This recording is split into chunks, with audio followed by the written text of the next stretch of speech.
I don't really know what to say today, except I really want to thank the Discovery team for doing just an amazing job with this flight and this vehicle.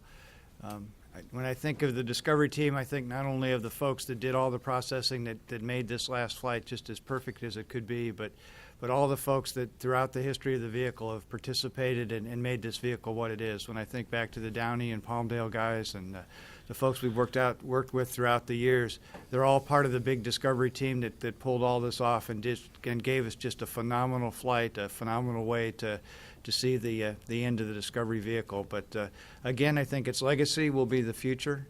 If you take a look at what this crew did, the extra 2 days on orbit, they really got Space Station in a great configuration. They did a ton of extra work on board Space Station, and that was really only possible because the vehicle did such a great job on orbit. There was really no anomalies on the vehicle.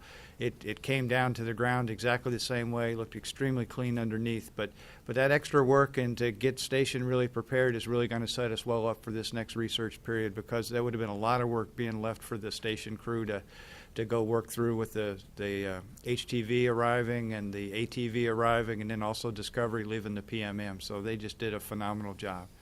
We're going to see here in a couple days, we'll roll back out to the pad, and we've got 2 more flights. We need to keep the focus on those flights and stay diligent and keep working those flights just as hard as we did this flight.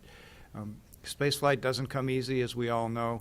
I think last week we got a chance to see that with the Taurus XL and the Glory mission, that things that are even fairly simple to us and we think we fully understood, we obviously didn't understand, and we lost a Glory spacecraft last week. So that reemphasizes to me we follow the same processes. The systems are different, but the same processes, the same thought process is used in all our shuttle flights as well. So we just need to stay focused, keep our head down, recognize that this is not easy, keep the teams moving forward. And I can tell you, I'm sure that the folks here at Kennedy that work on the vehicles know that, and they will do a great job of getting these vehicles ready to go fly, and we'll close out the shuttle program the way it deserves to be closed out on an extremely high note.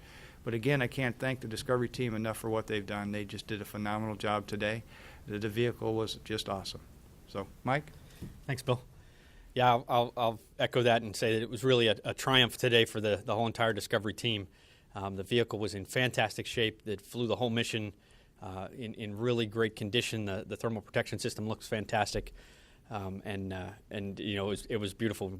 We talked a little bit about the weather. The winds were blowing crosswind for a little bit, and they turned around as expected and pretty much headed straight down the runway. I think we ended up with like a 1-knot crosswind at actual touchdown. A nice little stiff headwind, but nothing outside of limits at all. And it made for a nice cooling breeze out there on the runway after the crew got out. But again, no issues at all. We got to see on the thermal protection system, one of the things that was interesting to see is the little protuberance tile that we fly, a little bump that we put out on the edge of the wing to intentionally trip the boundary layer and learn about this hypersonic high-speed reentry zone that really the shuttle is one of the few vehicles that flies in a way that we can truly gather data on it. So in addition to all the great science and research going on in station, the vehicle itself is a science platform. And even here at the end of the program, we're still progressing. This was the first flight of the half-inch protuberance. The teams got really good data. We think the thermocouple data will be great. And then we also have a team of folks both on the ground and in the air doing what we call our high-therm imagery. The Cast Glance P3 aircraft was down near Guatemala, Honduras, and captured Mach 18 photos. And they believe they can see the cone where this boundary layer was asymmetric and tripped early at Mach 18. And then we had ground-based units over near St. Petersburg in Florida, and they captured lower speed data around Mach 6, and again, really good imagery, and that's going to really advance our knowledge of high-speed entry aerodynamics. We're going to continue that with Endeavour. It's also flying a half-inch protuberance, although we were joking that this data looked good. Maybe we'll go and run out there and make it even bigger. But no, I don't think we're going to do that, but we'll talk about it. But anyway, it shows some of the great stuff that we can do with the shuttle. The thing that leaves me, the legacy Discovery's leaving behind is the pictures from fly around, and you look at the size of the space station, and you look at the pictures from when the crew was inside, and you look at the volume and the amount of hardware that was carried into space by the shuttle and the international partners and our Russian colleagues. But if you think about that, all that hardware, most of it on the U.S. segment came through Florida, was processed and carried up on a shuttle and put together and assembled. and it, without very many exceptions, worked perfectly and got assembled. There were no big instances where we ran an umbilical cable and came up 3 feet short. All that worked perfect, and it's a true testament not only to the shuttle teams here in Florida, but the station teams building their hardware, the agency as a whole, and the country that's behind us in manned spaceflight. So I'll end with just a fantastic mission, a really fantastic vehicle, and a great way for Discovery to end its career. Okay. Well, see, I don't have a lot to add. The vehicle looks really good, as we typically have been saying in the last several missions. Very few dings on the tile. The thing I'm going to take away from today was the attitude of the ground processing team with the vehicle out there.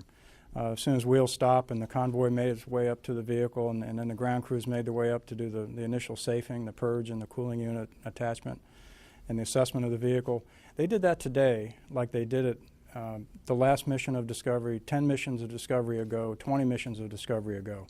They did not skip a beat today. It's a true testament to the people who work on this ship and that love what they do. Again, they treated this one as if we're going to fly another dozen times with Discovery. So it was just really, really heartwarming to me to see that amount of care and professionalism with the ground team today. Listening to the loops during entry was always fun, but my takeaway is going to be the ground crew and how they hit that machine today with all the vigor and dedication that they've had for many, many years. So we'll get her back in the OPF in another couple hours or so and begin the real safing of the vehicle in the OPF, and then we'll get into the transition and retirement phase of her life. Meanwhile, Endeavour, we were going to try to take Endeavour out tonight. We talked long and hard this morning about the weather forecast for tonight, and had we made an attempt, likely we would have violated our lightning criteria. It's no more than 10% within 20 nautical miles during the entire rollout. And Kathy Winters, launch weather officer, gave us a forecast that would have violated that. So rather than mess around with that during the day today and have crews come in and wonder if we were going to roll out, we decided early this morning to go ahead and knock that off. And we'll come in tomorrow morning, take another look at the weather for tomorrow night's roll. It would be the same time, a 4 o'clock call to stations and a 2000 8 o'clock p.m. local time first motion. We'll take a look at that tomorrow morning and assess whether we think we have a shot at that or whether we may have to slide another day. We'll cross that bridge tomorrow morning. But we'll get Endeavour out to the pad and get on with her pad processing for her final flight too. So a good day. Discovery's home safe. The astronauts are down. I was looking in their eyes as they were looking back at the ship, and they had some special feelings, I'm sure, as well. So you'll get a chance to talk to them later. Good day here, and Discovery's home safe.